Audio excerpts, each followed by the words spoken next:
बंदी की जो कि रहता था जापान में, उसके साथ बहुत ही डरावनी चीज़ें होया करती थी जिसे सुन के आपको डर लग सकता है। तो जो भी कच्चे दिल के यहाँ से निकल सकते हैं, तो मैं आपको बताता हूँ कि उसके सपने में आते थे ढेर सारे नाइटमेयर, ढेर सारे पपेट्स जो कि उसे डराते थे। अगर आपको पता नहीं है कि पपेट्स क्या है, तो मैं बता देता हूँ कि पपेट्स होते हैं कुछ डरावने डॉल्स जो कि नाइटमेयर या फिर सपनों में आते हैं, जो कि बहुत ही ज़्यादा डरावने होते हैं। आज मैं आपको उसी के जैक के बारे में बताने वाला हूँ, जैक की ज़िंदगी के बारे में, उसके साथ क्या क्या होता है फ्रॉम बर्न टू डेथ। तो ये सीन है अस्पताल का। यहाँ पे नर्स बोलती है कि बधाई हो, एक लड़का हुआ है। लेकिन वहीं पे एडवर्ड जो कि उसके पिता थे, उन्होंने बोला कि मुझे ये लड़का नहीं चाहिए, ये वो नहीं है जिसे मैंने एक्सपेक्ट किया था, मेरा हो गया है, अब मैं कुछ नहीं करने वाला। ये उसके पापा बहुत ही ज़्यादा साइको थे, उन्हें पपेट जैसा बहुत चीज़ चाहिए थी, मतलब कि वो अपना लड़का भी खो देने को तैयार थे क्योंकि उन्हें पसंद थे पपेट्स। तो ये है एक रॉय जो कि दे रहा है अपनी इंट्रोडक्शन कि कैसे वो उसके फैमिली में सिर्फ उसके मदर और उसके फादर रहते हैं, और उनके यहाँ पे सिर्फ दो ही है, और उनके पेरेंट्स डिवोर्स ले चुके हैं। उनके फादर कारपेंटर है जिन्हें पपेट्स बनाना बहुत ज़्यादा पसंद है। वो पपेट्स को रियलिस्टिक बनाना चाहते थे, पर वो स्कैरी दिखते थे और उन्हें लगता था कि वो जिंदा है। उसे कुछ दिनों से बहुत सारे नाइटमेयर्स आ रहे थे, आप खुद देखिए।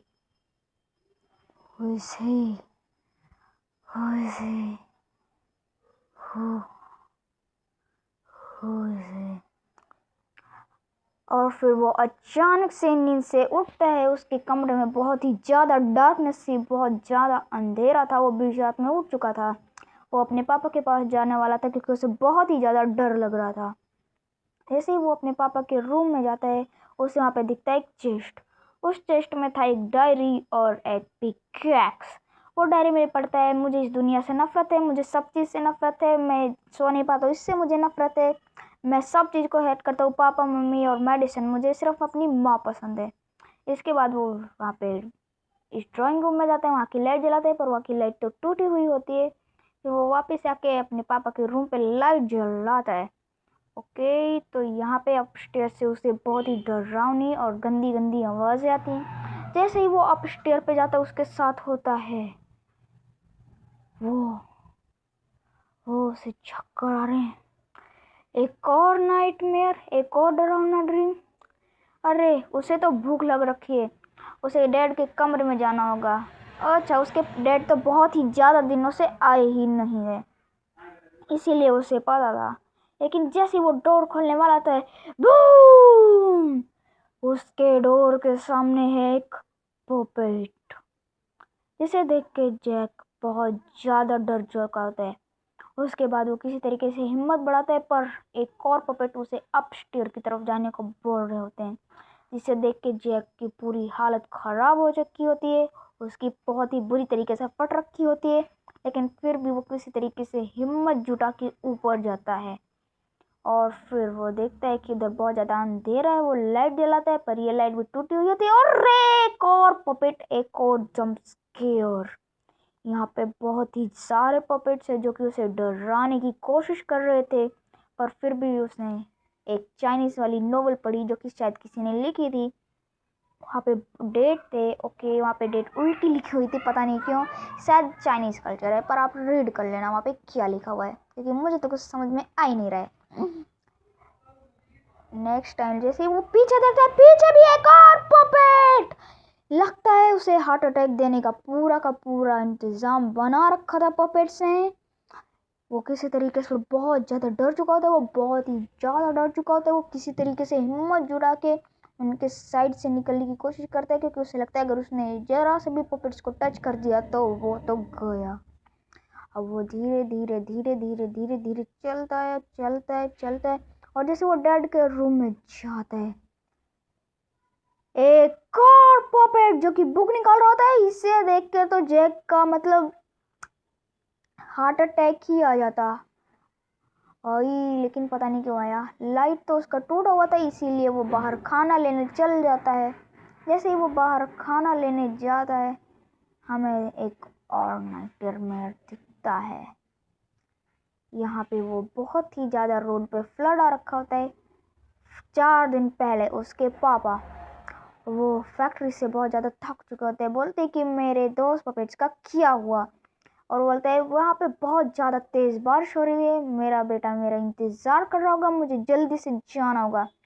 ये वो बूढ़े थे इसीलिए बहुत ही ज़्यादा हिम्मत जुटा के वो चले थे। उन्हें बहुत ज़्यादा परेशानी हो रही थी चलने में, लेकिन उन्हें भी दिखा एक पपेट। वो फंस चुके थे, हिल भी नहीं पा रहे थे। ये उन्होंने क्या कर दिया, नहीं तो वो पपेट, ये सारे नाइटमेयर्स, फाइनली ये पहुंच चुका था कुकीज लेने। उसे बहुत ही ज़्यादा भूख लग रखी थी जैक को, इसीलिए वो पहुंच गया रेस्टोरेंट पे। उसके बाद वो लेता है ढेर सारे कुकीज। उसके बाद वो घर आ जाता है और एक और पपेट उसके वेलकम के लिए। इसे देख के वो बहुत ज़्यादा डर चुका था। वो समझ ही नहीं पा रहा था कि हो क्या रहा है। वो किसी तरीके से हिम्मत जुटा के कमरे में जाता है, लेकिन एक और पपेट जो कि टंगा हुआ था फांसी के फंदे से, अब वो सो भी कैसे पाएगा, उसकी लाइट्स भी टूट चुकी हैं। अब वो क्या करेगा भाई जैक। ओके, वो अपना हिम्मत जुटा के अपने डैड के रूम में जाता है। एक सेकेंड, उसके रूम में आ चुका था एक सीक्रेट स्टेयरकेस, लेकिन वो लाइट जलाने की कोशिश करता है, फिर से लाइट नहीं जलता क्योंकि लाइट तो चुका था टूट। लेट्स गो गाइस, आगे देखते हैं। आगे तो यहाँ पे लाइट जल रही है, इसने वापस बंद कर दिया, लेकिन बटन दबाते ही उसके कमरे में आ गया था एक सीक्रेट प्लेस, एक बहुत ही डार्क टनल। ये डार्कनेस बढ़ती जा रही थी, ये सारे टनल छोटे होते जा रहे थे, और वो शिकार होने जा रहा था एक बहुत ही डरावनी चीज का। और फिर वो आगे बढ़ता जाता है, बढ़ता जाता है और बढ़ता जाता है। उसके सामने खड़ा था एक पपेट। वो उससे पास आते ही वो दूर चला जाता है क्योंकि उसके सामने लगा था फेंस। वो वापस गेट खोलता है और एक सेकंड, ये तो वापस से अपने घर में पहुंच जाता है गाइस। ये लूप तो नहीं चल रहा। और एक सेकंड, यहाँ पे तो स्टेयरकेस हुआ करती थी। उस पपेट ने मैट्रिक्स को चेंज करके, फिजिक्स को बदल के स्टेयरकेस को गायब कर दिया। ये उस पपेट की ब्लैक मैजिक। यहाँ पे ये जा रहा था एक डोर से। यहाँ पे एक बहुत ही ज्यादा वियर्ड रूम था और फिर से ये आ चुका था उसी लूप में गाइस। इस बार यहाँ पे है एक स्टेयरकेस। इस बार जैक स्टेयरकेस की तरह ऊपर चला गया। यहाँ पे एक रूम था, लेकिन उसको इग्नोर करके जैक भैया अपने आगे बढ़ते हैं और ढेर सारी डोर खोलते हैं। और आगे चलने के बाद वो पहुंच जाते हैं एक ऐसी जगह, वो जस्ट पपेट के सामने ही थे। जैसे वो पपेट के पास जाता है, पपेट गायब हो जाता है, यानी उससे दूर चला जाता है। पपेट दूर चला जाता है। जैक उसके पास जाने की कोशिश करता है, पर वापस से पपेट गायब हो जाता है। उसके बगल में था एक डोर, उसने डोर ओपन किया, सामने पपेट था। अब जैक को आ गया था पपेट पे गुस्सा, लेकिन जैसे वो उसे पकड़ने गया, वो गिर गया एक गड्ढे में। उसके सामने था पपेट। अब जैक हिल भी नहीं पा रहा था गाइस। और फिर वो आ जाता है फैक्ट्री पे। पपेट्स के ब्लैक मैजिक की वजह से वो समन हो चुका था फैक्ट्री के पास। वो अपने पापा के फैक्ट्री के पास आ चुका था। एक आयरन के टनल से होते हुए अपने फैक्ट्री पे जा रहा था। उसे इन्वेस्टिगेट करना था इस फैक्ट्री को पूरी तरीके से और एकदम ध्यान से। सामने एक टूटा फूटा गेट दिख रहा था और उसमें था एक चेस्ट में था ब्लड लिली।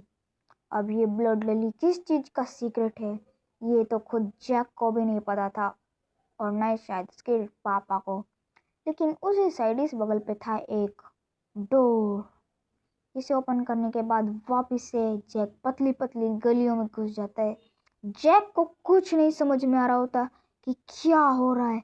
वो अचानक से डर जाता है क्योंकि उसके सामने आ गई थी एक पिगलिन की मुंडी, पर सामने उसके एक और चेस्ट होता है जिसमें होता है लैम्बर्ट हार्ट। उसके बाद उसके सामने होता है एक डोर, एक हिडन रूम। यहाँ पर होता है द फैक्ट्री ऑफ पपेट्स। यहाँ पे होता है एक मैजिकल पपेट्स की फैक्ट्री। और गाइस ये फैक्ट्री उसके पापा ने ही खड़ी की थी। ये फैक्ट्री पूरे अंधेरे में थी। उस जैक को तो कुछ समझ में ही नहीं आया। उसे उस सामने वाले पे डोर पे आना था, पर वहाँ पे कोई रास्ता नहीं था। इसीलिए जैक ने सोचा वेंटिलेशन से जाने का।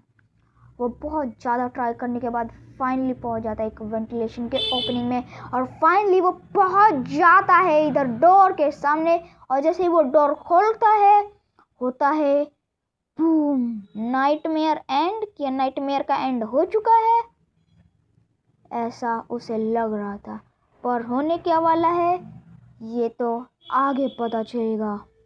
फैक्ट्री के ऑफिस में वो आ चुका था। फैक्ट्री के ऑफिस में वो था। फैक्ट्री के ऑफिस में जो कि वो आ चुका था एक फैक्ट्री के ऑफिस में जो कि हुआ था पपेट के काले जादू की वजह से। वो अपना कबोर्ड खोलता है, उसमें थोड़ी सी चीज़ें झकता है और उसे मिलता है एक डायरी टू एलिजाबेथ। अब ये एलिजाबेथ कौन है? ये खूनी मदर। इसमें लिखा हुआ है, मैं तुमसे माफ़ी मांगती हूँ भाई Elizabeth. If you remember me, I am sorry that I am got into such a mistake and misfortune. Show you that you don't know that you are trapped in order to revive. I developed a lust of blood which makes you around in endless circle. The end always seems close, but it is also out of reach and can never be found. This place will not be remembered. I am really sorry. If you could hear me, I would know you would come back to. Is it in your nature to protect innocent? I am sorry for that day.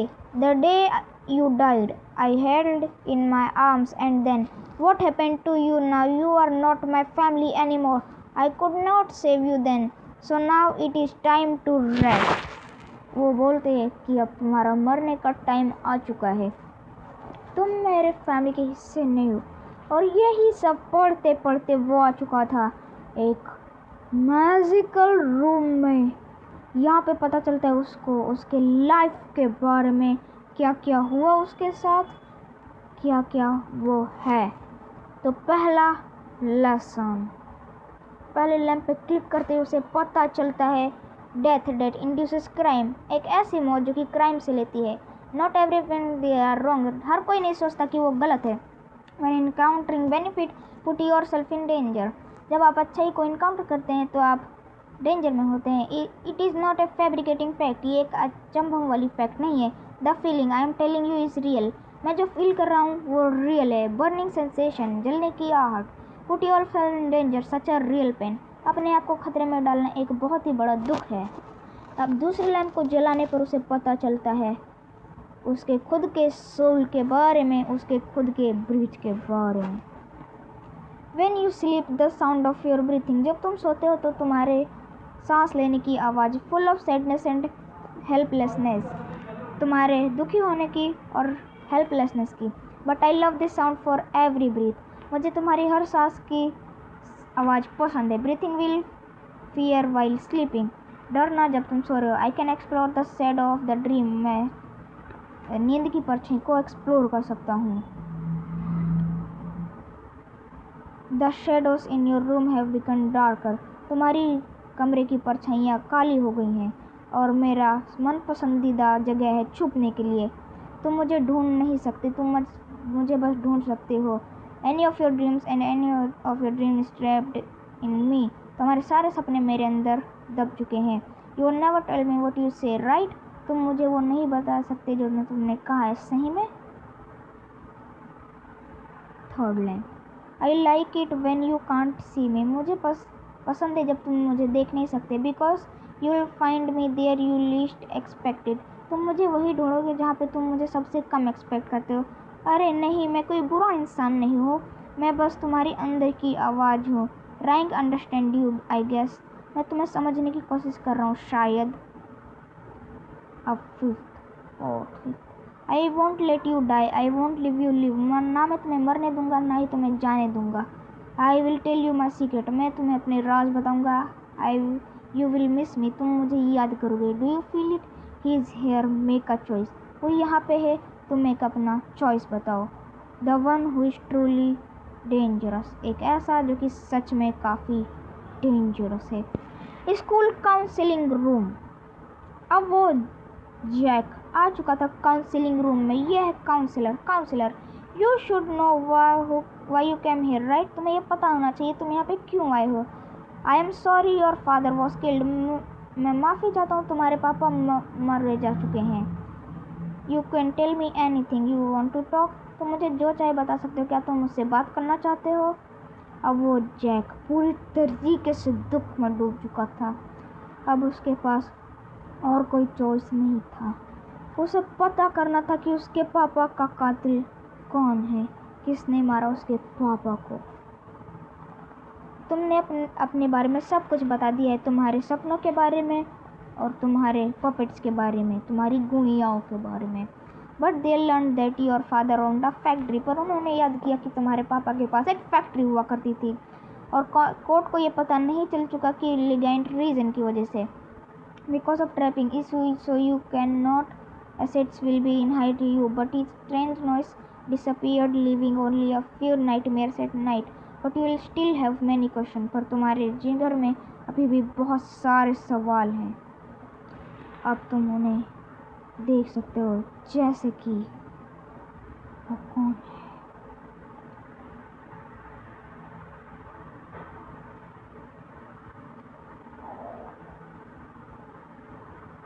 Who is she? वो कौन थी।